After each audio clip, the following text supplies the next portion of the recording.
All right. Uncredible Sources podcast episode 1. It is Rock. And yo, this is the first episode of the sports podcast, officially a part of the reachoverculture media group. Shout out to everybody that's tuning in right now.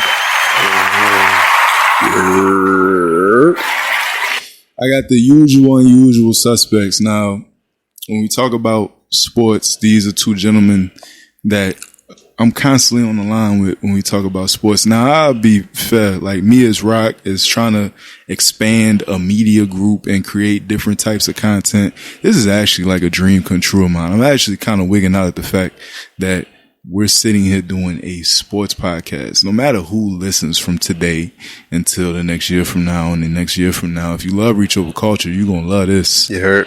They going to love this. They going to love this. Yep. And you know, shouts out to my brothers. Y'all know them. Y'all love them. Y'all are fans of them. He said, yo, we need a sports podcast, bro. Now, this is a man with a lot of access and a lot of ties to a lot of creative people. He could have said, I'm going to go do my own thing. But he said, nah, like I want to work with you and do a sports pod. And I know he can go do his own thing. He got some of the most creative people in the town in this corner. But he said, nah, my nigga, I'm here. Hip hop MC, man. Shout out to MC. It is what it is. Yes, sir. Such a pleasure. Yes, sir. It's been years in the making, God. Absolutely. It absolutely has been years in the making. Like, this dude was at my people's apartments in my room. We sitting there watching Jared Sullinger get drafted together. Talking about Fab Mello. Rest in peace. R.I.P. Fab, man. And Fab will forever live on this podcast. That's a fact. And the other gentleman, if you know him, you love him, you already familiar with him, ROC host, Atlas Media, you heard me. The other guy that is one of the only few sports opinions and takes I actually respect in my immediate sphere of influence, and that's offense to all of y'all that's in my immediate sphere of influence.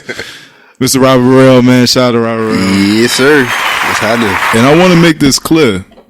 Y'all gonna see him a lot more than you see me. Y'all gonna see these two a lot more than you see me, because these guys know a lot more about a lot more than I do.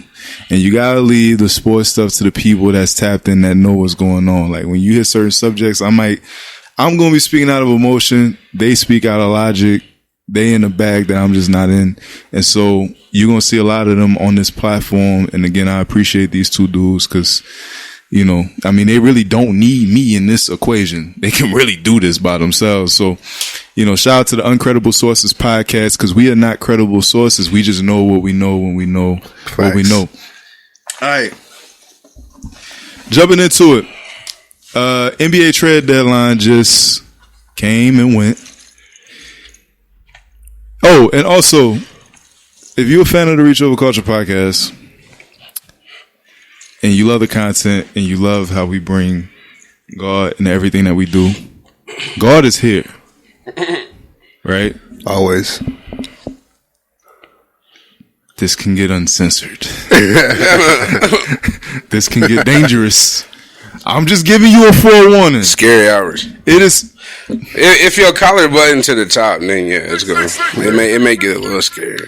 If it's button to the top, go ahead and undo the first two. But if you got a good shout out to Sue Sharp. Okay, if you got a good perspective on life and your balance between, if your relationship with God is solid, you'll be all right. If it's not, then you, man. Yo, we really like doing a sports podcast right now. Like, I'm kind of bugging out. It's like we planned for this, and we like, but the fact that I can hear y'all over the airwaves, it's crazy. I'm telling Des to pull up. It's so lit. She probably not going to. like the fact that, because we've been talking sports for a very. This is the first episode of the Uncredible Sources podcast. We gonna go to, like, bro. I don't know, bro. This is crazy. Because we've been talking about this for a very long time. You know, I want you to, honest to God, I want you to take it in, and I want you to, like, expand this for as long as it needs to be, because, like, we only get to do the first episode one time. Dog, that's a fact, dog. You see, they share. Come on, man. Because I'm like, yo, I've been planning for this all week. Yeah. I've already did a couple. It's the third one. Mm-hmm. What Ye say? I am off the juice right now. I might get loose, but nah. Like, bro, we're actually doing a sports podcast, bro. Dreams come true, bro. I forget you for myself. Not all heroes wear capes. You heard? Dog, that's a fact, dog. Like, we really about to get into a whole thing of sports because, the last episode was fire. Facts. That we did on Reach Over Culture. But, like, we had a span of, like, a 15, 20-minute span on sports on the All-Star game, All-Star weekend. And that was the one thing I heard, like, from people that love the pod. They like, yo, it was dope. I just don't follow sports. At that moment, even though we had already had this plan, I knew, no, we got to make this happen. Yeah. Because if not, we're going to take 20, 25 minutes out of every Reach Over Culture episode to talk about sports. And now it needs its own. So these past 2 episodes today, we did not talk about sports at all. I said, I got Heat Rock. I called you like twice and you told me like, save it for the pod. Save it for the pod. 24/7. We need that. Bro, we need that. We need that perspective because then we get here and they be like, I said something. I forgot. Man, I forgot. Save it for the pod. So, man, shout out to these 2 brothers, man. For real. My brothers, for real. Let's get right into it. We're going to recap the NBA trade deadline that just passed. Yeah. We're going to get into the biggest winner and the biggest loser, okay? So, being that I'm gracious that y'all are here, I'll go ahead. Unless y'all want to go first. Are we including the buyouts that happened over the last couple of days? Y'all can. Y'all can. I mean, you can. You can. I like the time where people are talking. I mean, by the time people hear it, that would have happened. So we may be a little irresponsible not to, right? Facts, yeah. Yeah. We know because we know what happened. Like we know that LaMarcus is. I mean, the Nets was on some weak shit. They gonna get my own. I got a rant for them. It was one too far. It was one too far. Like I was talking to somebody and I was telling them, like the Nets situation is what took it from. Because the Blake thing was like it depended on where you fell with KD. Yeah. Like how you felt about KD. You fell on one side or other with the Blake. Like if you hated KD and you were still on that Golden State stuff, start talking his shit, son. I'm just saying, like some God love. If you was on the it's the weakest move, blah blah blah. KD's a snake, pussy, blah blah blah. You was on that side of it, but like if you didn't care, it was like, who's Blake Griffin? Like you were able to think about it objectively and be like, at best, Blake is like a 7th, 8th guy. But with the LaMarcus Aldridge thing, it was like, oh no, it doesn't matter now. No matter what side you fell on, now y'all are the villains. And this was the first season, and I feel like a long time in the NBA where we didn't have a villain going into it. It was like pure, and it was like, everybody's just enjoying the game. Yeah. With LaMarcus Aldridge, now we officially have a villain. And that's the tough part. It's because the Nets are a dope team. They're meant to be the hero. They're not meant to be like James Harden, Kyrie, KD, it's spraying sage. Like everybody cool. It's like LaMarcus Aldridge comes and that's the guy that changes the narrative. Who cares about LaMarcus Aldridge? Bruh. I do. But now we all care because it's LaMarcus Aldridge. Well, all right. So look, because we also had a crazy trade frenzy in the fantasy chat. Lit. The fantasy chat was going stupid. Listen, 2 days. That made my whole Thursday night and Friday, bro. Blockbuster trade after blockbuster trade. Words like collusion. Words like scamming. Words like different rhetoric came up in that group chat, boy. That I almost want to make a whole episode on, even though I just for the fantasy basketball chat you haven't opened all season. Listen, I haven't opened a fantasy basketball chat literally since week 1. I've been on an 11-game losing streak. I'm about to smoke Dylan. The first week that I decided to pay attention, I put Dylan in the dirt. But I'm the energy. I brought the energy back to the chat. Like, no cap. That's a fact. I brought the energy to the chat. We started off with the blockbuster trade. Was that me or you? Who's we did the trade Thursday? Y'all been colluding all season. No. Well, I ain't gonna lie. No, because y'all listen. I've been making trades all season. I don't know what y'all been doing. I've been making trades. Made about 4 trades. Your trades have all been collusion related because y'all was trading on some like You know what I'm saying? But now you care. So now when I'm ready to make a trade, it's like, oh no, now I need fair value. But it's like, where was that energy when you traded Rudy Gobert for Devin Booker? I never did that. You gave him Devin Booker for Rudy Gobert. No, that was a blockbuster trade, bro. That was a 4-person trade. It was 4 people trades. Bro, I just traded Rudy Gobert and Devin Booker. Bro, hold on. This is how I know you turned off the juice. I didn't even trade Rudy Gobert to him. Yeah. I had one sip. I had Rudy. Bro, you traded him Rudy Gobert, and he traded Devin Booker. And Devin Booker, and he traded you. What did I give him? Bradley Beal. No, I got Beal from Tourney, from T. Yeah. So, bro, you got Russ from T. Either way, bro. Did you have Bill? I don't think you. I think I did have Bill. I had Bill. But this is my thing, bro. Bro, let me show you the collusion, bro. No. But listen, and then Berto wait. Fleece Berto. I'm gonna tell you why it's not. Listen, hold on, wait. But I'm gonna tell you why it's not collusion. Because every trade I sent him and T, not valid. They sent me 2 or 3 back. That's a fact. So it wasn't. You gave him Rudy Gobert and Kyle Kuzma and got back Michael Porter Jr. and Karl Anthony Towns. No, wait. Okay, wait. No. Let me validate that first. It's all good. First. No, hold up. It's all good. You're not listening. I've been holding this in for a minute. It's all good. Hold up. Because right now, we're running through the Equifax. Oh, you been ready, son. Oh, man. Come on, bro. Then, okay, Bradley Beal. Then you traded Bradley Beal for Devin Booker. And it's like, all right, I let that one slide because it's like, all right, fine. All things being created fair on the surface, it's equal. But at the time, bro, now and at the time, bro, Bradley Beal is dropping 60 every night. And at the time, Devin Booker was barely doing anything, bro. Right now, Devin Booker's not even over 40. Bradley Beal is like a 50-point-a-game scorer. Who else did I add in that trade? Nobody. It was an equal swap. And y'all got away with it because it sounded good. Bradley Beal, Devin Booker by name is equal, but by fantasy value, it was collusion. But listen, this is what you're not understanding. In the NBA Fantasy League, I understand that it's the Reach Over Culture Media Group over everybody else, and I thought this podcast put me in a position to be able to reap the same benefit, and it didn't, bro. And I gave this nigga real value to get. Bro, I gave this nigga real value. Listen, you took John Morant and I had to trade, bro. Not only What you mean I took John Morant? You took John Morant. I had to give up John Morant to give. You said that was fair. It was, but what y'all been doing wasn't fair. Okay, wait. Time out. Michael Porter Jr. at the time was not putting up 18 and 7 a night.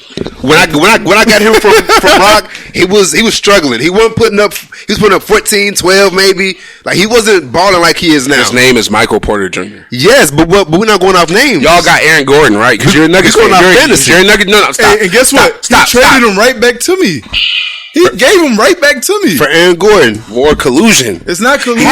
He traded. That's a fair trade, bro. He traded somebody to you and then got it right back.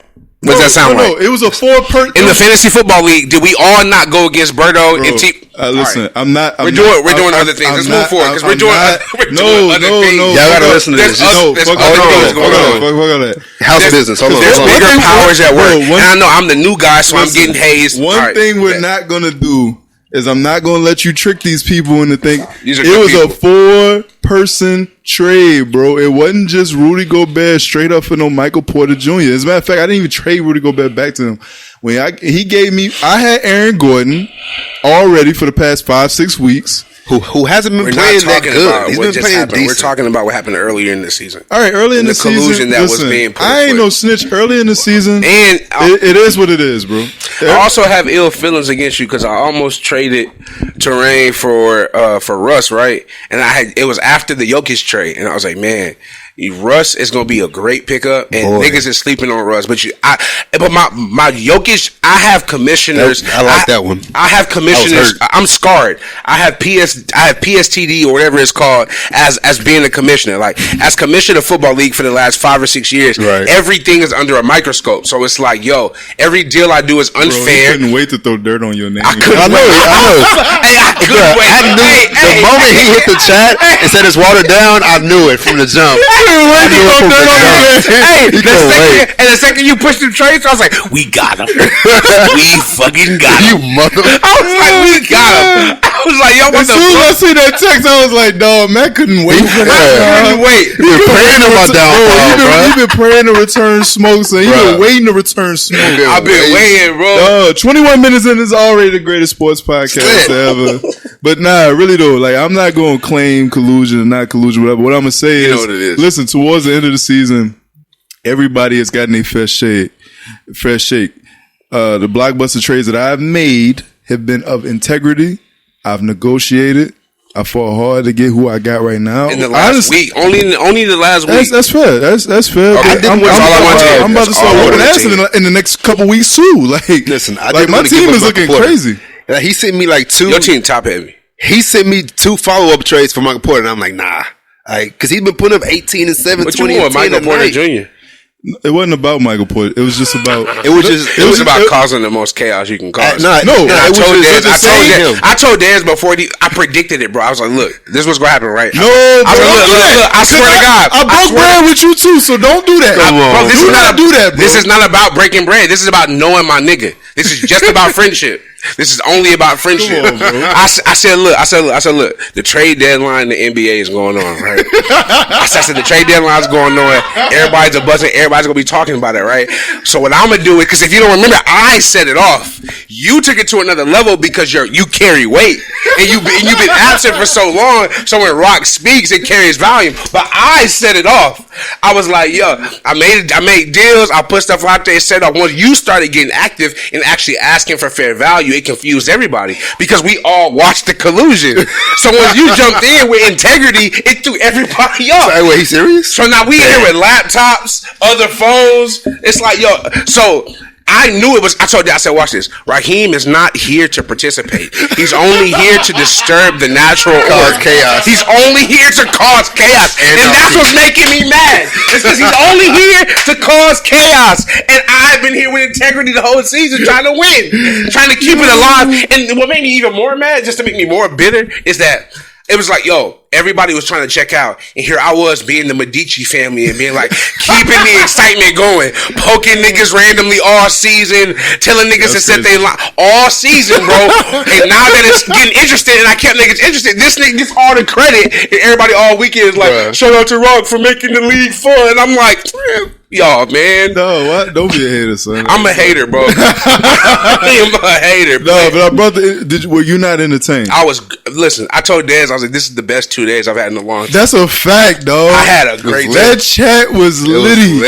You about to turn it up again in a couple of days. No, because Steph is out of there. I keep saying it. Steph is gone. Like Steph will not be on my line. It's about 4 days. So, but hey, let's check it out. All right. So that's the fantasy trade deadline. Back to business. Right. Let's get to the NBA trade deadline. I'm gonna go over my biggest winner and biggest loser, and then of course y'all are more advanced than I am. So I'm gonna just throw my little weak stuff out there. All right, my biggest winner for the NBA trade deadline. Shout out to Robert Burrell, even though we just bust y'all ass. The Denver Nuggets. No, we actually beat. No, it's 1-1. It's one. We just played recently. Still, Zion had a career night, but we won. Still. Let's go ahead and set that straight. First game, y'all did go crazy on us. I can't even cap. Still. It was a second of a back to back though. Denver had a back to back. Facts. There was a second of their back to back. I mean, that's fine. We had a game the next night too. Yeah, after. No, I wasn't there. After y'all put us with fresh legs. Right. That's fine. It's all good. Go ahead. To my knowledge, I could be wrong. Bro, we ain't got no sources, so I could be wrong. Ain't you a Celtics fan, bro? You ain't got no dog in that fight, bro. You're right. Let me and my nigga scrap real quick, bro. Chill out. Yo, I hope y'all don't listen to this and be like, oh my God, like, it's different than the sports talk. This is different. It's different. All right. And then it's Sunday evening. This is the perfect space to do a pod. Honestly, if we can do more of these in Sunday evenings, like, dog, like, why not? I be thinking about Talia. That's a fact. You know what I'm saying? So, but whenever we can, bro, we gotta start doing these more Sunday evenings, bro, because this just sets the tone off different. So yes, my biggest winner was Denver Nuggets. If you don't know, the Denver Nuggets, they traded for Aaron Gordon. They traded Gary Harris. Shout out to Rob, because Rob's so ready to get rid of. Thank you, Gary Harris. They traded RJ Hampton, a rookie they just drafted, and then a 2025 pick for Aaron Gordon. And I felt like this was a really, really good trade because it shows that Denver is ready to win now.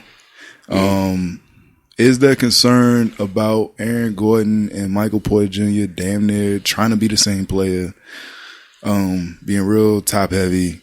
Yes, but at the same time, it shows that Denver again is trying to compete right now, and Aaron Gordon, I don't know if they're the piece to get to the NBA Finals, but it does. I do feel like this trade made them a better team. And then my biggest loser for the NBA trade deadline is the Houston Rockets.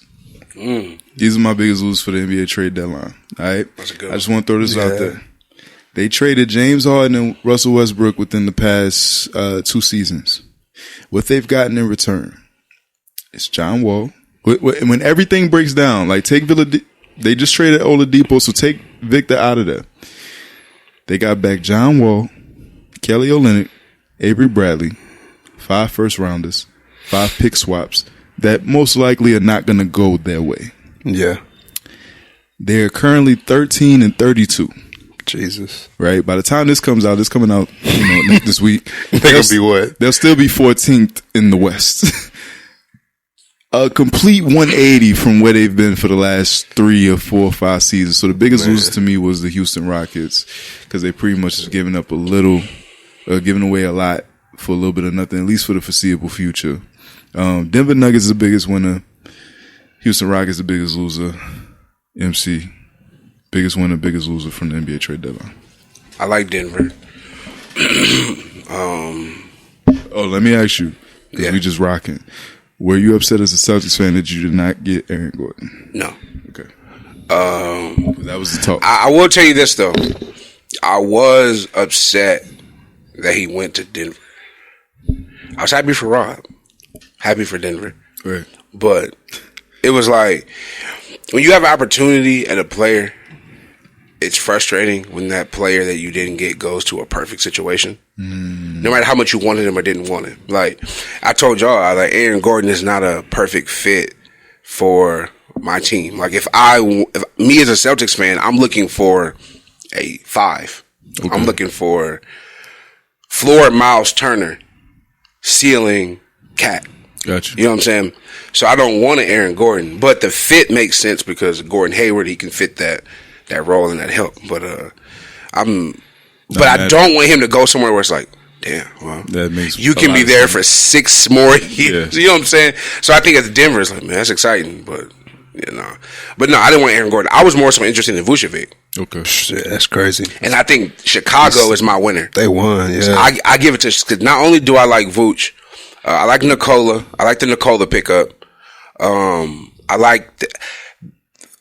you know what I like more? I like the Nikola pickup, but I like that they gave away Wendell. Yeah. Because a lot of times what teams will do is they'll hold a player that they know is very valuable, so they don't want to give that player up, but then you bring in a player that's very similar, so you stifle their growth. I like that they were like, all right, because I'm a big Wendell fan. Like, I pay attention to what he has going on.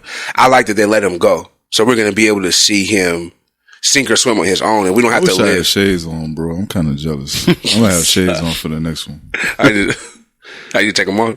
Huh? You need to take them off? No, you good. I'm just, it just gives so much more confidence behind what you're saying. It makes it look a lot more efficient. I just want to make sure that, I believe you. I just want to make sure the juice don't have my looking crazy. Droopy on camera. Biggest but no, my biggest loser.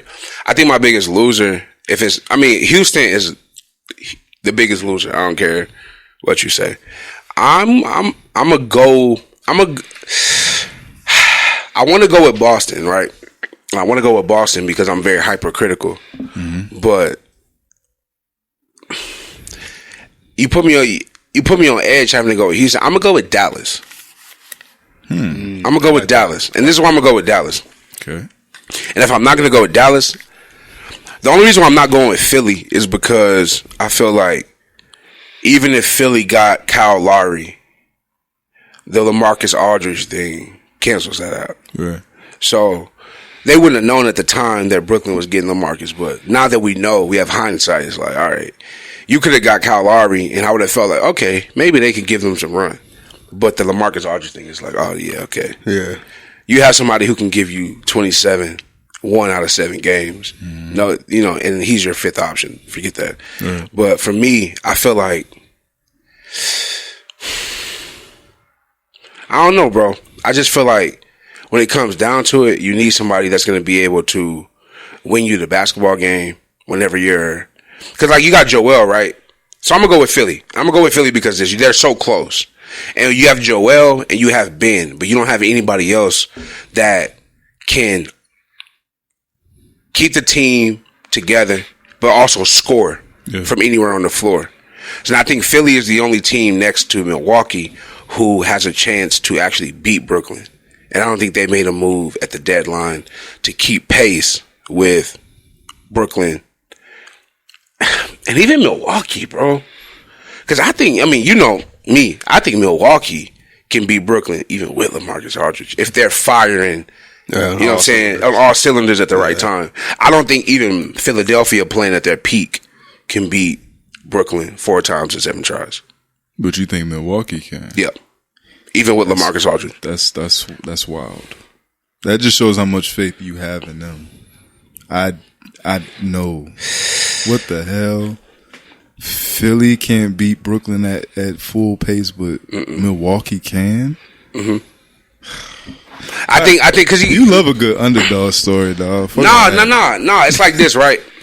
Milwaukee. Okay, so everybody is trying to match offense because Brooklyn, they're all their top players, even down to the LaMarcus Aldridge thing. Yeah. They're offensive players. Yeah. So what we do naturally is we try to cancel each other out or players out by, can you do what the best player on the other team does as well or better than them? That's the NBA though. But look, what I'm saying is there is no team in the league that can score like Brooklyn.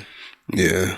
That's not how you should look at it. What you should look at it is, do you have the players capable of containing those players to average to below average, and do you have enough firepower offensively? I understand what you're saying. So I'm saying Milwaukee has that? I'm saying that Drew can check Kyrie or James Harden. He can check from the 1 to the 4. Right, but he doesn't have to. He can check Kyrie or James Harden. And I know.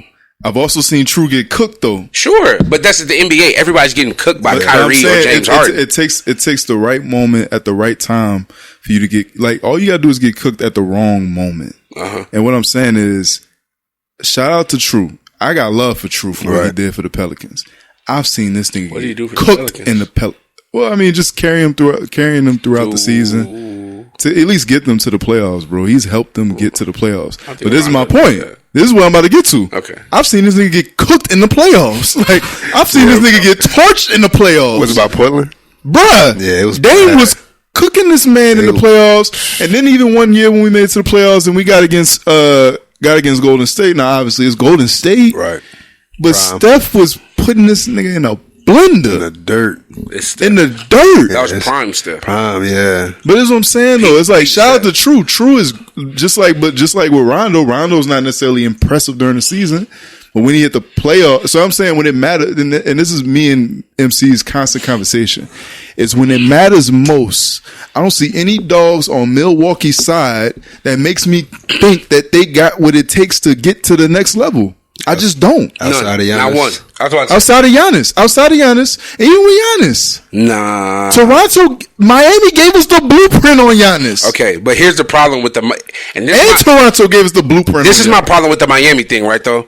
all season we talked and was like, Miami could beat them. Miami could beat them. Miami could beat them. And then when it happened, we act like we didn't expect it. Right. And I don't like that. We be playing both sides. No. The point is that it happened. That's what happened, though. But it happened. No, you didn't think it could happen? It happened. We tell everybody all season, hey, Miami is actually every bit as good as Milwaukee. And then when the moment comes, we want to make it seem like Miami was his underdog, but they were not. I'm not That's doing what you're that. doing, though. No. When you use Miami to put down Milwaukee, you ignore the fact that all season you thought Milwaukee could be beaten by Miami. Listen, I'm not. Was them losing in 6 games to Miami a surprise to you? Yes or no? No, it wasn't. But So why are you using that as ammunition? They lost to a team that wasn't as good as them, in your opinion. Listen, that's cool. You got it. My fault. Hit me. My fault. Hit me, because I definitely want to get the Rob's take.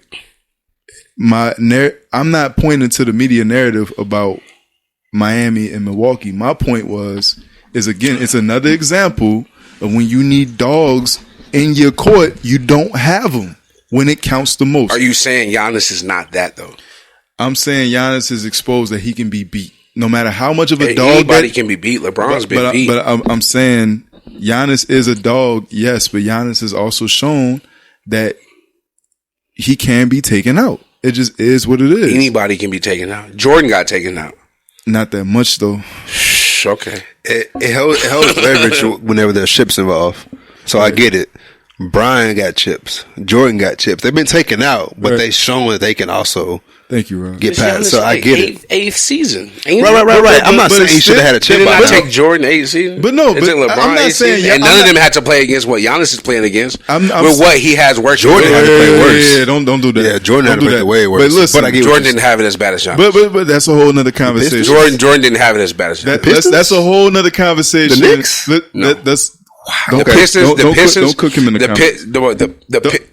Listen. That's a whole nother. They conversation. don't want to see Brooklyn, bro. That's a whole nother conversation. The Pistons don't want to see Brooklyn. I'm not saying they do, but saying that Jordan didn't have. Bro, I don't even know if the Pistons would have wanted to see that Toronto. Pistons? I don't know if they want to see this iteration of the Brooklyn. You talking about this, like with this generation reffing? I don't care what the reffing. Nah, I don't care what the reffing. Reffing's horrible, but Joe Dumars wants nothing to do with James Harden. I don't care. If they're playing in the hand check I don't give a damn. You right. Bugging. I'm thinking about the bigs. Ain't nobody going in the paint scoring on the bad boy Pistons in the paint like that. They're not even down there, bro. KD, James Harden, Kyrie, bro. But in the hand check era, bro, that's different. Hey, listen. Bro, Bill Laimbeer would want no parts of the whole nother podcast.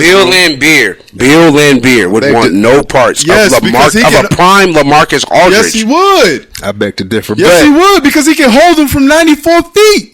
He can hold him from floor to floor. If you're talking about this generation of reffing, absolutely. But if you're talking about back then, LaMarcus would be so frustrated that he can't move without his shirt being pulled or him being elbowed that he wouldn't want to play anymore. So now you're assassinating LaMarcus Aldridge's character. Back then, bigs could defend. Bro, nowadays, you got a couple that's good. They fought in the paint. You got Gobert, you got Montrezl, you got guys that can defend. But back then, bigs being able to defend were phenomenal. Right. Biggest winner and loser from the NBA trade deadline. Yeah, well, my fault. Of course, I want to say Denver, of course. I won't go there.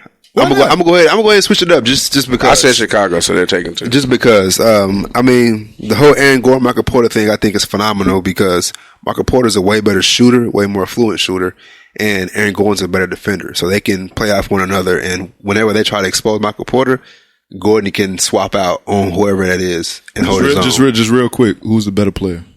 At peak or just in general? Just right now. Michael Porter's a better player. He's averaging 18 and 7 a game. Michael Porter's better than Aaron? If we're going off numbers and opinion, I'm going to say just off the eye test. Yeah, for sure. Okay. Gordon's a better defender and he's way more explosive. He's way more exciting. Yeah. But he got some offensive moves in his bag, though. Yeah, he does. But he didn't expand it. Right now, he has to show. He's averaging like 13 points. So I think that's more so opportunity. Yeah, right, for sure. In Orlando. But what I'm saying is, like, being in Denver, he has the correct team to show it. Like, we pass the ball as good as anybody. Yeah. So he has the perfect opportunity to show, I can be that guy. You know what I'm saying? So, but I'm gonna go Michael Porter just because he's been holding his own night in, night out. So biggest winner and loser. So biggest winner, I'm gonna go ahead and say Devil's Advocate. I'm gonna say the Clippers. Getting Rondo and getting the point guard, because recently we talked about it. Like what is the Clippers missing? Like they got two phenomenal players. Like they got some good, role players. What are they missing? MC pointed out point guard. I was like, man, that's a good point. But then getting playoff Rondo, that's going to be phenomenal for them because they got somebody who can actually facilitate. Yeah. Paul George and Kawhi can just play their game. They can just defend. They can go out there, finesse threes, and ones. But Rondo can actually facilitate and control the momentum and what's happening on the court.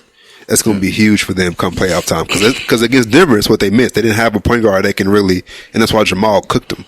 They didn't have a point guard. They had Reggie Jackson. He's good, but he's not going to facilitate and make the game, flow. So, all right, biggest loser. Biggest loser. I'm going to go Lakers. Whoa. Even though they got Drummond in the buyout, that's big. That's huge for them. But they need a wing. They got Brian, yes, don't get me wrong. But I think they need another scorer. Drummond is a rebound and putback scorer, which he can go 20 and 20. Like we've seen it. But Kyle Kuzma not going to cut it against the Kevin Durant's and the threes and the fours, and like that's not going to happen. It's interesting that you said that because they was throwing out KCP as trade bait. So they was actually throwing out a wing, and you saying they need a wing. They need a wing because KCP's inconsistent. He's a pretty good defender still, scoring wise. In this league, you got to be able to score, bro. We know that. KCP's inconsistent with scoring. Kyle Kuzma's decent, but he's not going to hold his own against the Paul Georges, Kawhis, Kevin Durant's, all those guys.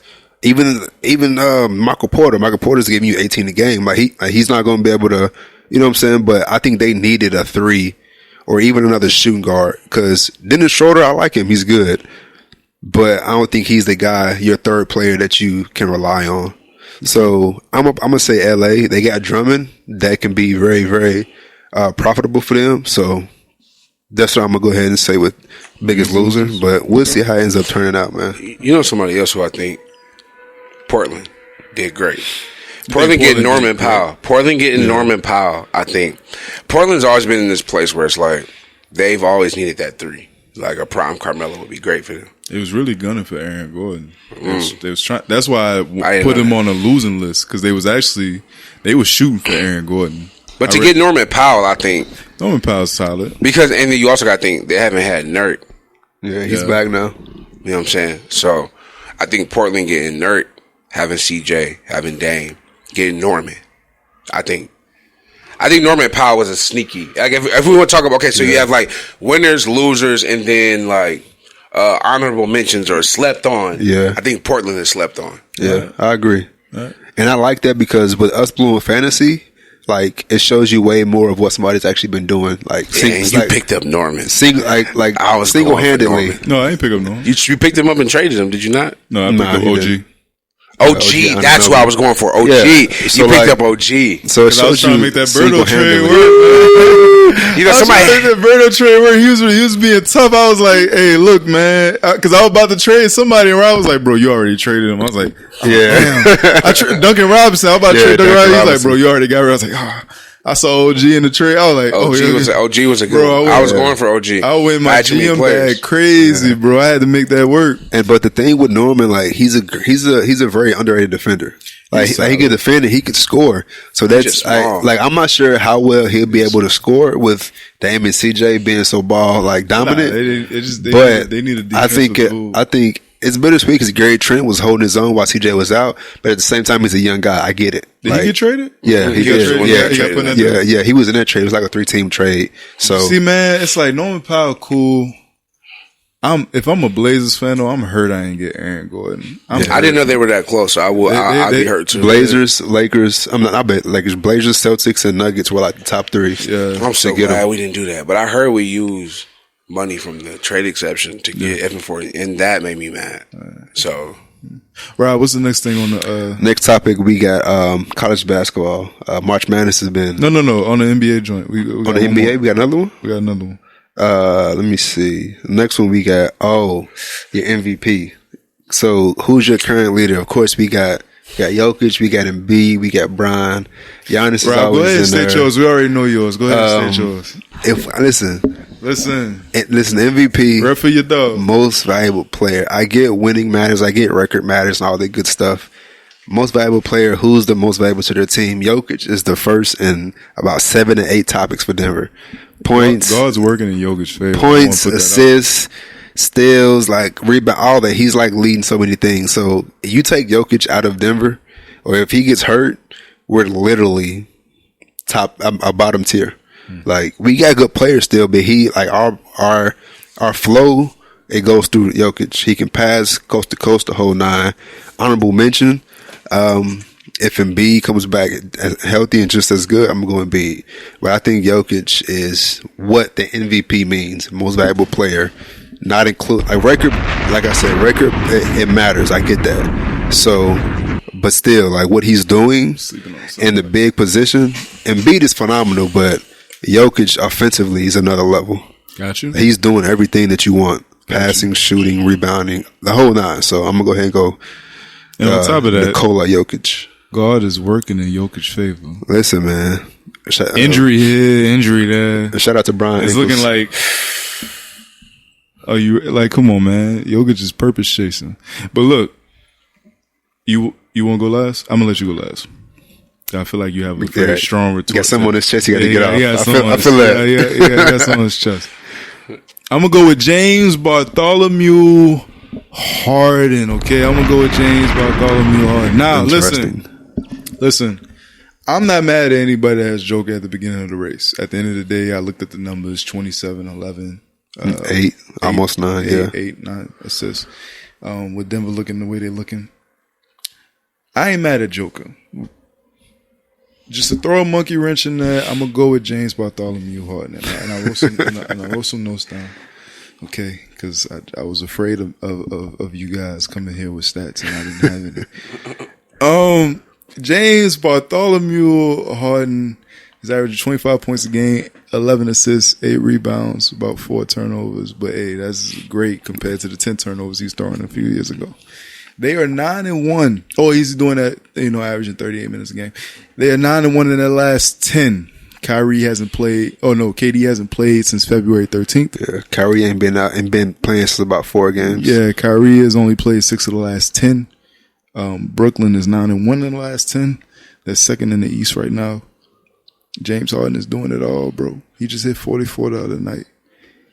To do that without the 2 guys that, make you a super team at this current moment in time, for you to still elevate them ahead of, because who's number 1? Philly's the number 1 or Milwaukee? In the East, Philly, yeah. I think Milwaukee's 3. To elevate them or to keep them above a Milwaukee and a Boston. And who else is playing well in the East? Miami's not playing that well. Miami has, they started out shaky, but since Jimmy they got healthy, they've been dominant. Yeah, so but the Nets are what they are, majority because of James Harden, and I feel like that commends MVP chance if he continues to go on his pace to end the season out. If he loses to Joker, I will not be mad. But for the sake of everybody and their mama getting hurt, for LeBron getting hurt, who else is MVP? Joel. Yeah. Bron and Joel are really two that really were. Yeah, because the race was really Joker, Joel, and Bron. Yeah. For the sake of them getting hurt and missing inopportune amount of time.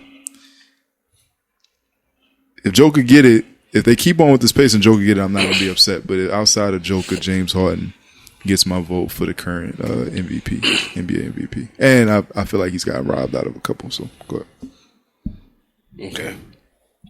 ahead.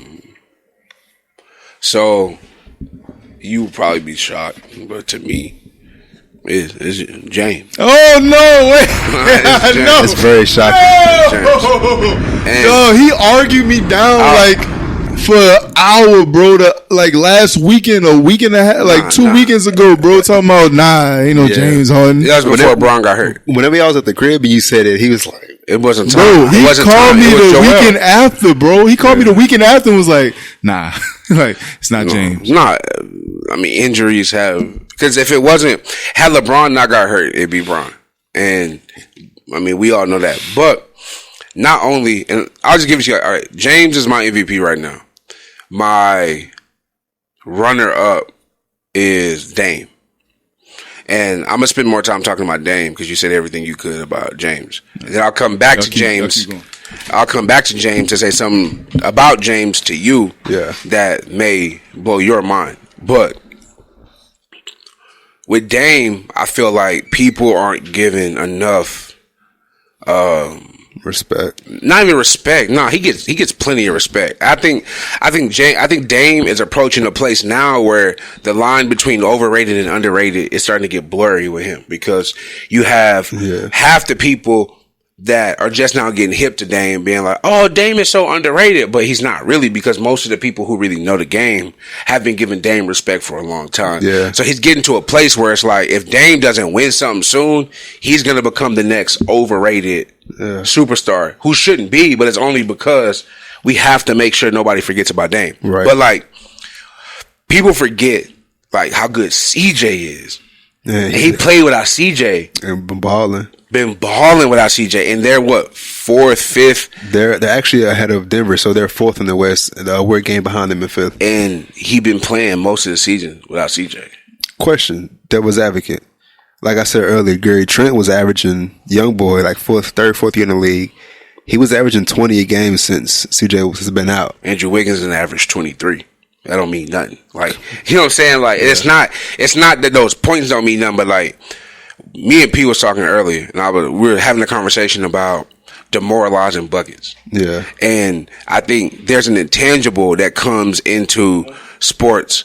There's an intangible. I would like, I don't know if you got water. I only got one bottle, but I don't know if you can like pour some, but like, yeah. There's a difference. Like, all buckets are not created equal. And if Gordon Hayward starts the game and hits 4 straight buckets, he goes 4 for 4, 5 for 5 in the first quarter. Yeah. I'm not putting that. Don't do the same to me. I don't feel no way. But if KD starts the game and he hits his first 4 shots, that's scary. I'm terrified. Yeah, I think that's the difference. It's like Gary Trent can average 20. Most niggas in the league can average 20 because they were at one point the best in their area. But like, CJ has his buckets mean more to the game. They mean more to the other, the flow of the game. So I feel like losing CJ, somebody can come in and do that, but it's not the same. So to play 40 games without the other guy on your team that puts fear in the other team. Like, how many guys does Gary Trent Jr. put fear in? But CJ, I feel that. You know what I'm saying? It's putting fear in niggas. It's levels. And to have those guys without Nurkic, you know what I'm saying? Yeah. In this position, like what? 4 games out of the second place? Mm-hmm. Dame to me becomes that second after James because of the injuries. But honorable mention though, and you know who my honorable mention is. My honorable mention is Giannis. Okay. Giannis is gonna get the whole narrative. Like, Giannis is a victim of his narrative. But if you want to talk about just playing games, basketball, regular season award, no bias on playoff losses in the past, he's having just as good, if not a better season, and I think that they're going to end up in first. First in the East? When it's all said and done, I think they're going to end up in first. And I think he's not going to win it, and he shouldn't win it, because I think playoffs do matter. And I think that if you won it twice, and you've shown twice after we gave it to you to not, it's like, I get it, not want to hear it. But he's going to be one of those. To James Harden, though, yes, sir. The only thing I'll tag on top of James Harden, not only do I think he's the MVP, but I have come around to the perspective of James Harden. James Harden is the best offensive player ever. Not greatest, but he is the best offensive player of all time. I was just thinking about that the other day because somebody made a comment and said something. And before I'm like, oh, wait, nah, hell nah. Have you heard of Jordan? I'm thinking like, wait, nah. He might be. Yeah. There's literally nothing he can't do on the floor. He can't do. The man can go. This is like it's literally nothing he can't do on the floor. James Harden might be the greatest offensive player that we've seen on the floor. And you know what does it? It's the passing. Yeah, because I'm a KD guy when it comes to like the great scorer. If it's not Jordan, to me, it's KD. 7 feet tall, can shoot from anywhere, crazy ball. Handle, post up, shoot from 30, IQ, anything in between, shot selection, efficiency. I'm a KD guy. Yeah. The thing that separates James from KD is you can control the game in a million different ways. Yeah. There's, like you said, there's nothing offensively he can't do. Yeah. And he can score like KD, and it may not be as efficient, but what he offsets with his inefficiency in relation to KD is his ability to get other people involved and get other people's shots. So it's like, all right, I may shoot, if I'm James Harden, I may shoot 46% from the field while KD is shooting 52, but I'm also creating 12, 14, 20 other points that it's not being created nowhere else. Yeah. And to me, it's like, man, Jordan wasn't even doing that. And I'm not saying that any of these, and this is another thing too, is we act like when we say somebody is better or greater than this, we act like these guys aren't capable. Right. They just didn't. Yeah, I feel that. It's not that KD or Jordan or Kobe wasn't capable. We watched that stretch before Kobe tore the Achilles where he was averaging a triple-double, trying to get those guys to the playoffs. You know what I'm saying? Yeah, but I mean, when you look at the eye test, it is different. It's different. Like Jordan, and this is no disrespect to Jordan, but when you even look at his game, he's not making some of the plays that James Harden is making. Passing the ball, like he's just not like it's just like to see oops from like James Harden sees a oop from 4 passes before the oop actually happens. Yeah, he sees the floor being spaced out. So like even him throwing the oop to Blake Griffin the other night, a lot of people didn't like he passed the ball, got the ball passed to him, passed the ball again, got the ball passed to him, made a move to the left, crossed over to the right, knew 2 defenders was coming at him, and then threw the lob. Yeah, Jordan would have just chunked that mug up, knocked it down. Yeah. So and even with Kobe, I mean, rest in power to the great one, but he made a lot of those passes based off the fact that he was getting doubled and triple teamed. Yeah, I mean, versus actually putting his guys in a position that they can actually score. So it is different. Like when you do the eye test, it is absolutely positively different. Yeah. Getting into college basketball. So we in the middle of the NCAA tournament. A lot of games wrapped up in the Sweet 16 between yesterday and today. How much of that have y'all watched? A little bit. I say probably maybe like 10, 15, 25%. Have y'all watched enough to give me a biggest upset so far? I feel like the biggest upset has to... Okay.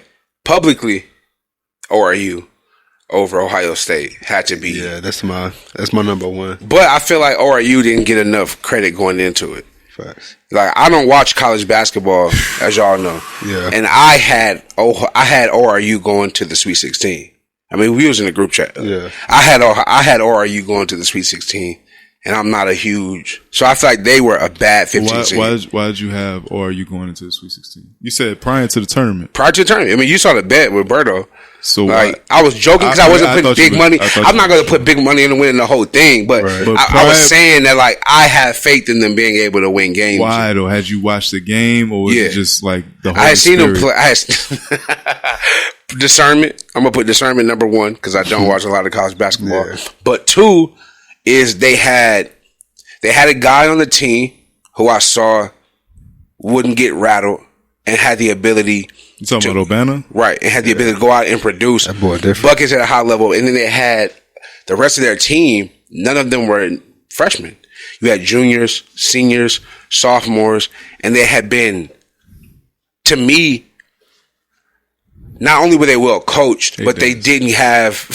They have cups and stuff in there too. They just didn't get rattled. They felt real mature. They never felt like the moment was ever too big for them. Yeah. And I felt like you could look past them and they could shoot. Niggas got straps. That was close. Straps. Yeah. I'm happy you said the moment never got too big for him because that was close. Relax. That was different. That was different. But yeah, so that was mine. Like, all right, Rob, you want to go? Or you want to go? I'm gonna agree. The ORU over Ohio State.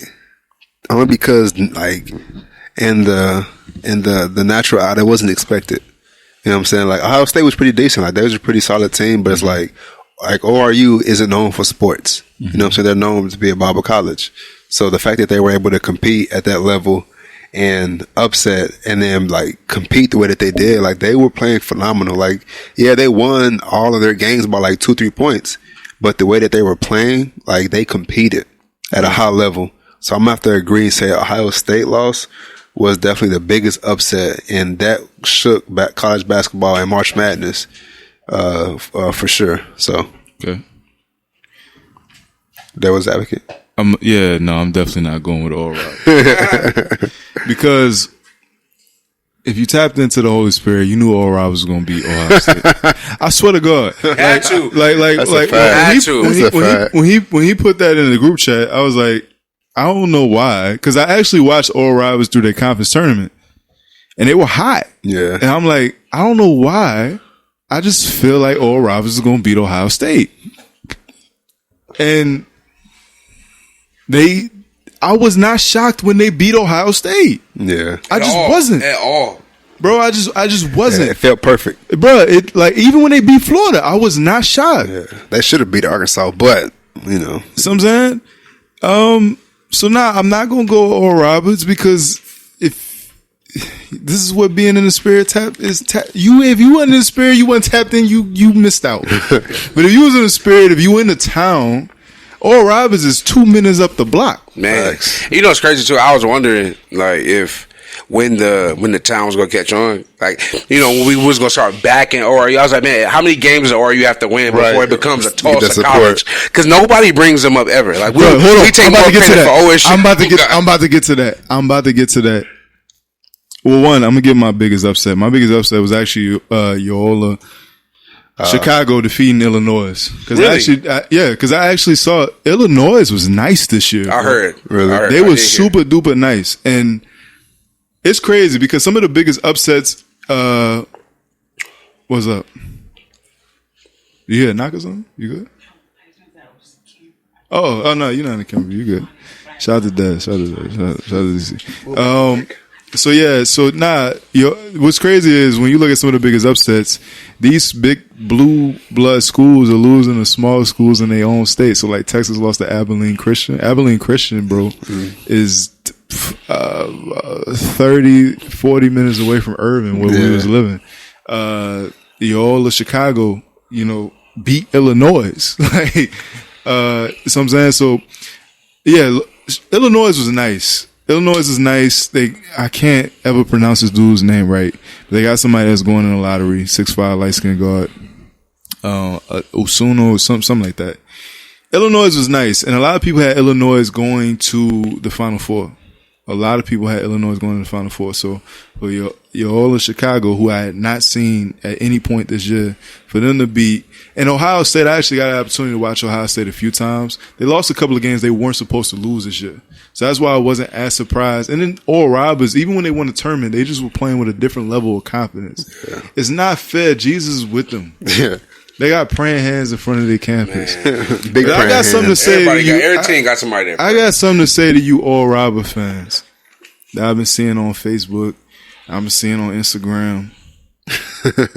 I'm sick of y'all. And thank God we were recording this after they've already lost to Arkansas. Because we was recording this before they lost to Arkansas, you would have get a piece of my mind. Shut up. Shut up.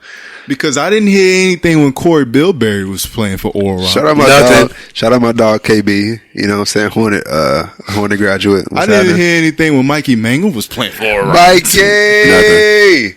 I heard not a thing. This ain't the first time Oral Roberts didn't won their conference championship and been in the tournament in the last 5-6 years. They've been in the tournament a couple of years in the last 5-6 years. But we want to praise them this year, and everybody is on the fence about being an Oral Roberts fan. You know what Moses told me? And shout out to my young boy Moses. What'd he say?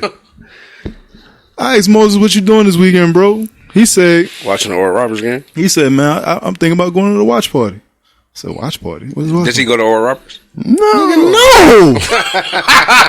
This man ain't never even been to an Oral Roberts basketball game. He said, "Yeah, I think about going to Oral Roberts, but watch the watch party with the rest of the students." I said, "You ain't no damn student. You ain't paid a lick of tuition. You don't know nobody that go there. What are you going?" Well, I mean, it's bro, Moses don't even watch basketball, bro. Okay, so let me ask you this question though: do you think the players at Oral Roberts serve the Lord like that? It don't even matter. No, I'm asking, where do you think the level of course they don't. But Of course they do. But, so why can't Moses go to the watch party? Why can't Moses go to the watch party? Because you ain't paid no tuition there. You ain't gonna stop. Them niggas ain't paying no tithes. Bro, you ain't got no stock. And that's my problem with the rest of the people in Tulsa that go to Victory. That's all of a sudden Oral Roberts. Hey, hold on. It's our first episode. Listen. Hey. Damn, I know that. Listen. who I'm gonna have from Victory on here? We here. Damn it. Nobody. Nah, really. Like, who am I have from Victory on here? Nobody. Hey, listen, man. Maybe the boy. We growing, so the boy it with could the be suit anybody. in the joint. Who? Obana? Oh my God.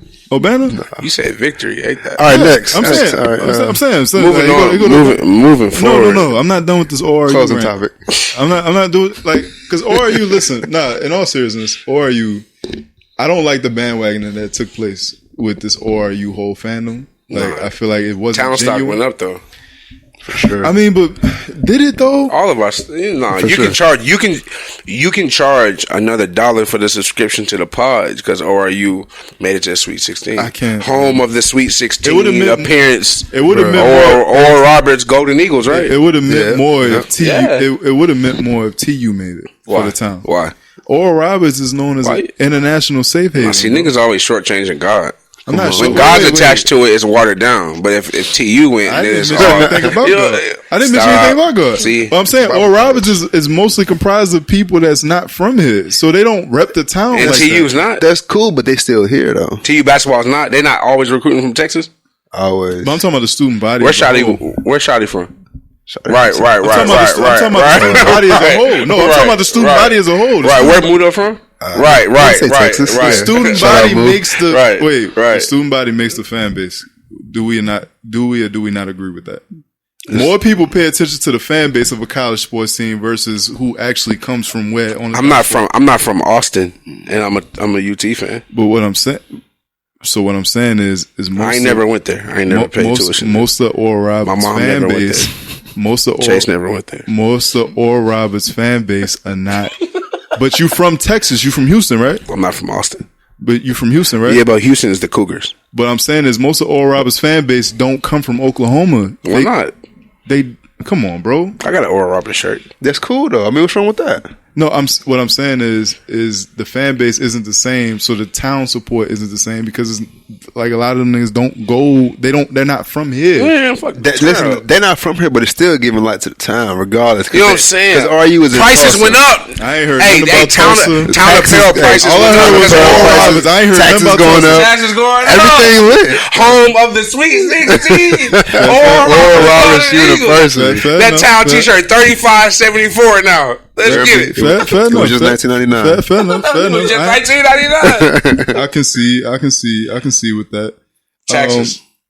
Who's been the most impressive player in college basketball that y'all gotten the opportunity to look at this year? And Rob, I'll let you get to the next one. But most impressive.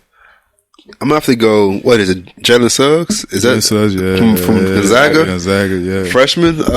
He's been playing 6'5". He's been playing pretty good. I've been watching him a lot as of lately. And I've been surprised because he's got like two he's got two like senior, junior bigs on the team that's been playing like. That's why Gonzaga's so good. Yeah, they got two. They got some bigs and they got juniors that's like really. Are they gonna wipe through the tournament?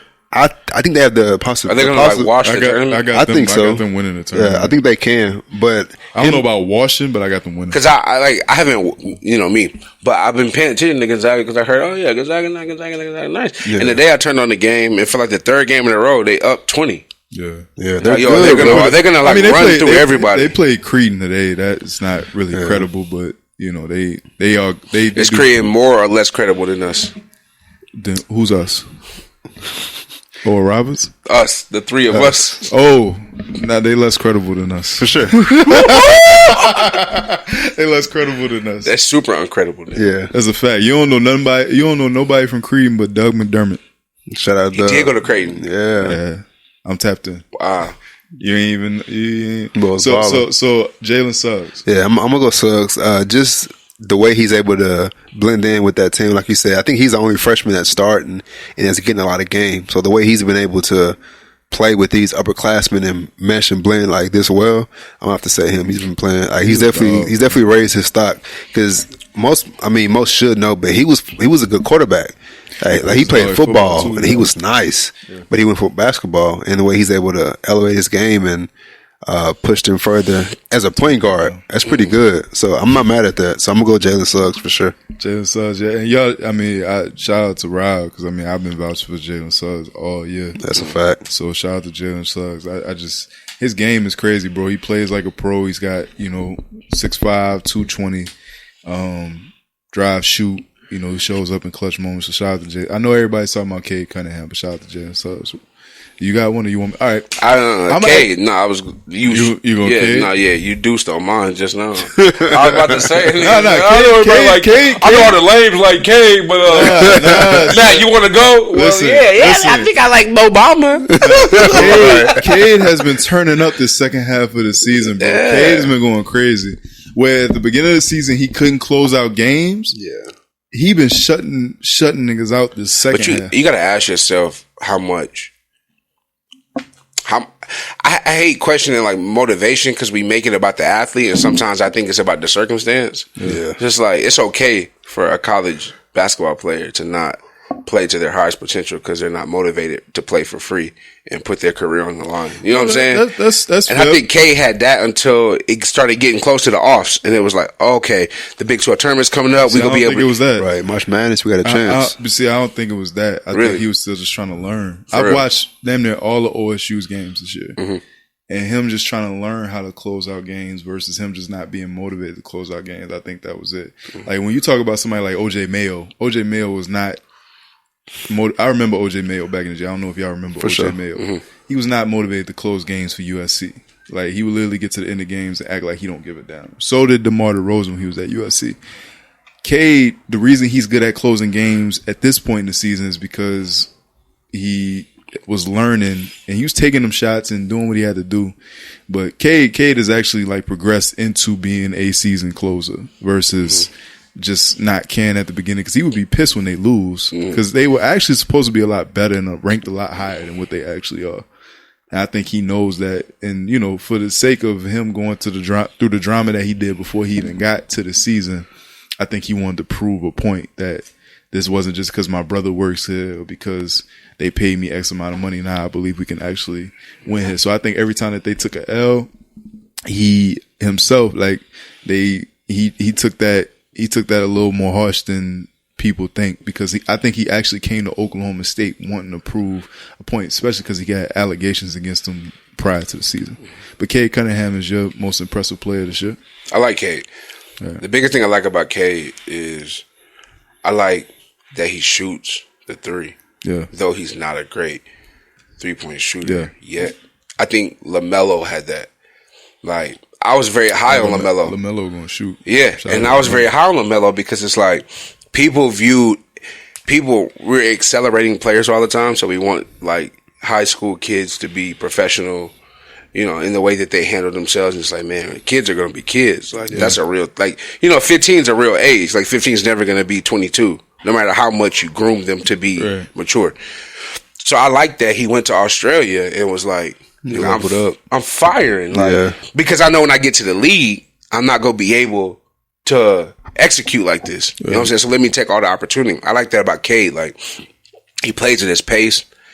Every time I've seen him, he's never felt rushed. He always feels like he's in control. Right. He shoots the ball. He doesn't feel afraid to shoot the ball. And like you said, I feel like when he loses, it affects him. And you like to see that from somebody who's at a school that's not used to having winning in that tradition. Like, if you're going to Duke, it's easy to be like, damn, we just lost 2 straight. Like, we're not used to losing 3 in a season because you're at Duke. Well, when you're at Oklahoma State, like, you're looking up to who? Marcus Smart? maybe. Allen. Tony Allen, you know what I'm saying? So you have no reason. It's like Ben Simmons at LSU. He had no, like... Outside of Shaq. Yeah, like, but there's no tradition of winning. Like, if you go to LSU, people are happy that you're there. If Ben Simmons went to Duke, they would have been upset that he didn't win the championship because he's Ben Simmons. So I like that K takes his losses hard in a position where he wouldn't have to. Got you. I'm going to say my most impressive player this year. Of course, I would want to go with Jalen Suggs off the rip. And, you know, Cade is Cade. I should actually say Jalen Green. I'm going to actually go with Evan Mobley. He's a USC. Big man out of USC. 16 points a game, 8 rebounds a game on 58% field goal percentage this year. They just took out KU. That's no shot. They beat them. Mud stumped them. But he has proven to actually be a pretty formidable big. He doesn't have a lot of moves, but he has enough to at least, you know, get an entry level into the NBA. Defensively, he's tenacious. He's all over the floor. He can defend from the 5 to the 3. Long arms. Knows how to use his reach to block shots and defend. And he's been pretty dominant at the college basketball level. Yeah. So for the sake, I would want to go with Jalen Suggs, but for the sake of not just going with Jalen Suggs, I would go with Evan Mobley because, you know, we, especially in the era where they say we're dying, like the big man position is dying. The dominant big man position is dying. When you get kids like James Wiseman or you get kids like Evan Mobley, it shows that, the traditional big man still exists. Yeah. Evan Mobley is a traditional big man. He can shoot from the 15-foot range, at least at the college level. Has a couple of back to the basket games, but yeah, Evan Mobley. And then he was a big part. I mean, he only went 10-8 against KU this past tournament game. I don't know if they won today, but his impact on the game, him exposing that KU has a little to no post game, made all the difference in the world. And again, there's no shot because Carolina lost to Wisconsin in the first round. Tragic. Don't give me. Come on, bro. Don't. I ain't gonna say nothing. Come on, bro. Don't do it to me. Evan Mobley made his presence in that game. Like Evan Mobley reminds me a lot, and I'm not comparing him to this dude. I'm not saying he is going to be this next dude, but his presence amongst USC reminds me a lot of AD. I knew you was about to say that. Just from a standpoint of a defensive standpoint and a dominating standpoint, college basketball, some of the best teams exist that have a big man that might not have because Anthony Davis did not have a lot of back to the basket game at Kentucky, but the fact that he was willing to do the dirty work, defend, block shots, catch lobs, and do all the things that nobody else at the college level wants to do. That's what Evan Mobley does. So that leads me to my only question. Do you feel like Evan Mobley is being held back at USC? I felt like Evan Mobley was in the perfect position at USC because they let him do whatever he wants to do. So with Anthony Davis, we found out, and you always got the sense with AD that there's more that they're not allowing you to do. And Cal even said after the fact that it's like, yeah, AD was capable. I knew AD was capable of doing all of this, but I knew to make him go number one and to maximize what we were trying to do as a team, we just needed him to focus there. The thing about Evan Mobley is that if you don't feel like there's something that he hasn't tapped into or something that's being held back from him, I have a hard time seeing AD. Because I've tried. I've looked at him hard and been like, let me see something special. But I don't get the sense. Yeah, but I don't get the sense when I see Evan Mobley that there's anything he can do that they're not allowing him to do. That's absolutely fair because I think they give him free range at USC. So if his ceiling is what it is at USC, that's absolutely fair. Compare him to somebody for me to see just how you see him, like somebody in the league. If he meets the potential you see for him, Evan Mobley is who?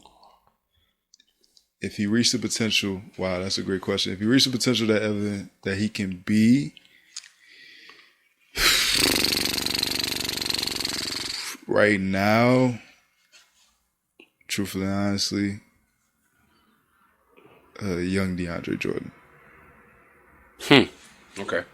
A young DeAndre Jordan. Evan can shoot though, can't he? Evan can shoot, right? But again, it's like, I mean, you brought up a valid point. If he can shoot, that's at the college level though. Mm-hmm. At the NBA level, he hasn't sold me that he can shoot that well.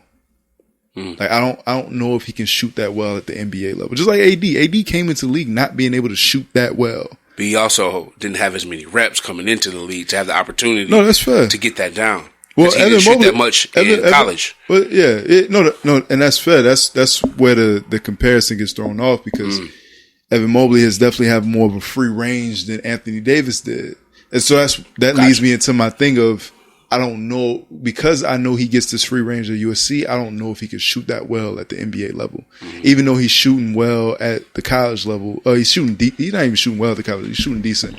But if I had to say right now, I would say a high grade DeAndre Jordan with a couple of more post moves and maybe a 15-foot. A little range. Yeah. That's not bad though. But definitely being able to defend. That's scary for a second pick though. Like if you could redraft right now, because DeAndre Jordan was a second pick, which we can all agree is like you were undervalued because DeAndre Jordan is a lottery pick in any draft. He was a second pick? He's like a second round pick. Oh, he's a second round pick. Like a second round my pick. bad. I thought you were saying he was a second pick. Right, he's a second round pick. Do you want DeAndre Jordan? No, he definitely should have been a first. With a slight jumper going number 2 overall. Like if I told you I have a player who can max out at DeAndre Jordan with maybe a 15-footer in a league where we value the 20-plus shooter, do you want that at number 2? Number 3? Yeah. In this draft? Listen, man. When you have a Suggs, a Green. If somebody willing to take Michael Kidd-Gilchrist at 3rd. Well, we bashed that man for doing that. It's crazy.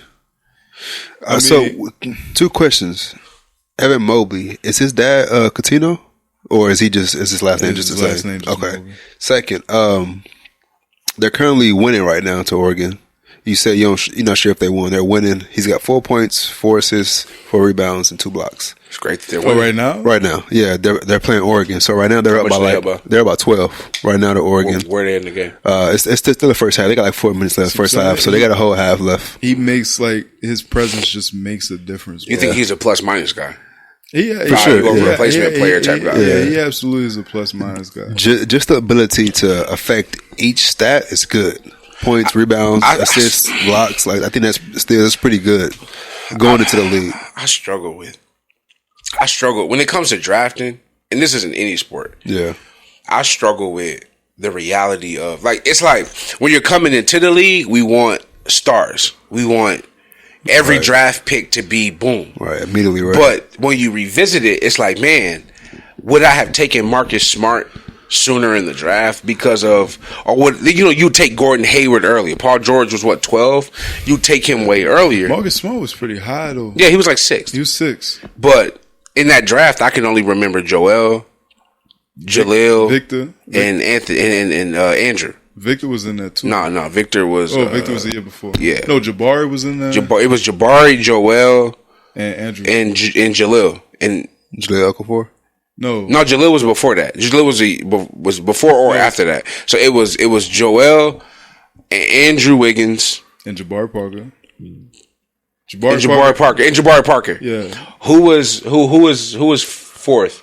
Was it Dragan Bender or something? Yeah, he went 4th to the Suns. And it's like you see the potential. And then who went to the Lakers before?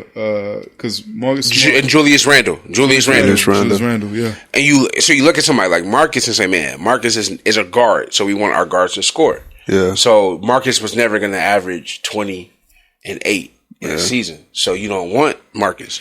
But when you look down the road, it's like, man, how many players in that draft are more valuable than Marcus Smart? Yeah. So if you redraft it, it's like, okay, now I'm looking at value because I know where you cap out. But like when you look at young players, it's like, man, we don't see value. We see where you cap out. So I draft you based on where you can cap, not what your value is. Right. And that's how I feel like it's kind of a problem when it comes to these kids. It's like, man, like if I look at a player, it's like, man, you can maybe be somebody who's extremely valuable, but you may not be the most talented player in the league. Yeah. But we'd rather draft somebody who's extremely talented than somebody who may be very valuable in that moment. And I think that's where I struggle with analyzing players. It's like, I try to look at these guys coming into the league and be like, all right, let me make sure that I want somebody that's talented, but let me try to put that to the side enough to see, are you going to help me win? And we'll take flyers on somebody that is super talented and bypass somebody who is who's just as talented maybe, but it's like, no, but you're a winner though. Like, you can help us win. Yeah. And I think that's a balance that we struggle with when it comes to like analyzing talent. Yeah. I'm not mad at that. Yeah. I'm not mad at that. So Jalen Suggs, Cade Cunningham, Evan Mobley, all three dudes are gonna eventually be a lottery. They're lottery picks for sure. And you think Cade still goes one? Is he a lock? Is he a lock at one? I think Cade is a lock as one. No matter who's drafting. Because at first I thought Evan Mobley and Jalen Suggs was making a strong push for number one. None of the G League guys though. But once Cade did that shit, G League guys, no, even against the G League guys. I forgot. Once Cade did that shit he did against Baylor, I said, "Oh yeah, he's going to one." Okay, yeah, that boy put Baylor in the dirt. Yeah. Do you feel like Cade Cunningham is suffering a little bit of the Trevor Lawrence effect, where it's like you've been number one for so long that now we're trying to find somebody to put above you, or do you feel like he's actually maybe not be number one? Nah, I think it's facts because he even said it going in. Everybody had him like number one and like the highest rated, but he felt like he still has something to prove. So I feel like he's even being used to just being respected as the top guy or being drafted number one. But it's like, I still got to prove myself at some capacity because even Trevor Lawrence, we all know what he did and what he's done and what he probably would do for the Jaguars. But it's like we're just looking for any reason to put somebody else, Justin Fields ahead of him, or somebody that just is not ahead of him. So yeah, I feel like, but for you, it's Cade for sure. Yeah, no, for sure, for sure. Especially because of how they struggled at the beginning of the season with certain games that they weren't supposed to struggle with. And even him having to sit out a couple of games because of COVID protocol. I think that he came back after he sat out a couple of games from COVID protocol and started playing his best basketball. So I think he hearing people say, yo, you got to prove to us that you are who you say we are. Because kids like Jalen Suggs and Evan Mobley are going crazy. Yeah. And even kids like Jonathan Kuminga and Jalen Green from the G League going crazy, are hooping on grown-ass men. Right. Really producing. So you really got to show us who you are. Yeah. And ever since he came back from that COVID protocol, bro, he been acting a goddamn fool. Yeah. So I ain't mad at that. Rob, before we wrap up this first episode, it's been a classic first episode, actually. Classic. NFL topics. We getting into the NFL. Free agency. We're gonna talk about free agency. Biggest winner in free agency right now. Now these two gentlemen are way more advanced in the NFL game than I, so I will concede to a lot of what they say. I'm going to just jump out there and throw my little opinion out there and say the Patriots have won free agency. That's me, but I'm going to give it to the Uncredible experts who actually tapped in. Y'all biggest winner for free agencies. For me, I'm going to go Miami Dolphins, and this is why. Okay. They already have a very good defense. Defense is really good. Their offense is decent. Like they've been doing like some pretty good things. They got Tua, who I think can, I think in the right situation, Tua can be a star for sure. But not to mention the trades they've made recently. They got the number 6 picks from Philly, which is phenomenal for them. They can grab another wide receiver to help Tua alongside Jerry, things like Jerry Grant or something like that. 2 young guys they got at receiver who's pretty good, like Preston Williams, but they need another boom guy. At 6, they can get Chase. They can get Devontae Smith. Like they can get another receiver that can help them because defensively, they don't necessarily need anything. It'd be nice to add depth, of course, but I think offensively they're able to add something. Even at running back, they've got Jordan Howard and a couple other young. They got Matt Breida, I want to say, but I think they've won for sure because they're maximizing for right now. Like the Patriots, Yeah, they've added stuff, but I don't think that's gonna matter. Like, it hurts seeing Jalen Mills. I'm sorry. Oh, we heating up. It hurt to see Jalen Mills leave here to Philly. see this. I'm here to see y'all. Because this last year, Jalen Mills played phenomenal. He played every position on defense outside of a lineman. You know what I'm saying? Like, he was playing good football, but I don't think the Patriots Shout out is to going. Jalen Mills, bro. Yeah, I don't think they're gonna win anything next 2 years with what they traded for. It's good, but no. I think Miami gonna win something. I think they'll go further than the Patriots. Their defense, bro. I think Xavier Howard played for them. I think he had 12 interceptions or something crazy like that. Like, their defense is really good, and we know what defense can do with LOB from Seattle and San Fran. Like, yeah, they lost to the Chiefs, but it's the Chiefs. You know what I'm saying? But I think Miami is the biggest winner for sure right now with free agency. Because shout out to Brian Flores, a black coach for Miami Dolphins. He's doing a lot of good things down in Miami. So I'm gonna say the Dolphins for sure. I like New England. I like New England a lot. Second episode. New England. I do like New England. Niggas is like talking down on New England in free agency, and it's like I feel like New England made a lot of people. They overspent. Is that what they're saying in the blogosphere? Yeah, it's the Uncredible Sources podcast. They spent too much on one tight end. Hunter Henry. I think they spent too much on him. However, he's a good tight end. But when you got it, it's do what you want when you pop it. And if you're not spending a ton of money on a quarterback position, then you have the. And I told y'all, like, one thing I do like about what New England did is they spent all of their long-term money is on the right players, and even that money is going to look like nothing in 2 years. Yeah. Like, once the cap goes up with the new TV deal and stuff like that, the right players. That's right. Like what's the Ed Judon? If Matt Judon turns into the star pass rusher that Bill Belichick could turn him into, then in 2 years, 3 years, the money they're paying for him doesn't feel like nothing. But you have a high producing end for 2 years or another year on a non-contract. The same thing with what's the tight end's name? Not Hunter Henry, but the one from Jonnu Smith. Jonnu Smith. Yeah. Like, Jonnu Smith is there for 4 years. They got Jalen Mills for 4 years. Time. All the players that they don't have long-term deals to are ones that maybe don't deserve it. It's like, you got Nelson Aguilar. If Nelson Aguilar works, it's like you got Nelson Aguilar. Shout out to Nelson Aguilar. Shout out to Nelson Aguilar. Hey, okay, so look. Shout out my dog Nelson. Y'all realize that Nelson Aguilar is a Super Bowl champion? Like a real one, too. Like, not even like Carson. Like, he played. He's a champ. I take his championship as serious as I take Eric Rose. Now, let me ask y'all another question. What do you think? Shout out to Eric Rose. All right, so winner. Okay, hold up. Who? I don't know who he said. What's that name? Eric Rowe. Eric Rowe. Yeah, I've heard of Eric Rowe? I don't know. I know Eric Bostic. No. I had a sleeper. Okay, so not Tampa. You had New England. Right. I like New England, but to not say New England to be redundant. Right. New York, the Giants. Yeah. Man, the Giants. Okay, so not only are the Giants a good team, Saquon's coming back. Yeah. I think Daniel Jones is decent. They're going to need a quarterback in a handful of years, but Daniel Jones is good for right now. They don't have many holes defensively. Yeah. They added to their defense. They added to their all. It's like, man, they have pieces. And now I think the best teams that win free agency are the ones who in free agency in a position to draft best player available. We're not coming into the draft to plug holes. Yeah. We're here because we're just trying to draft the best player available. Not many teams go into the draft that say, okay, we addressed all the needs we need to in the offseason with free agency, and now it doesn't matter who comes up. We may need a tackle. We may need a guard. We may need a safety.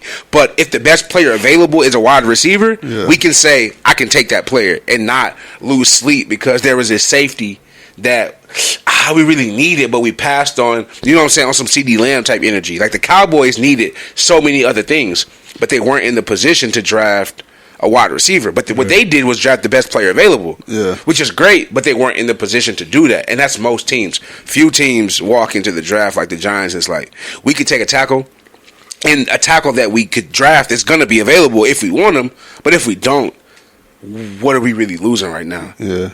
And they're not tied to Daniel Jones. Yeah. So it's like Still in the rookie contract. still in a rookie contract. So I think the New York Giants is like a super sleeper. The losers are the Eagles. They lose everything.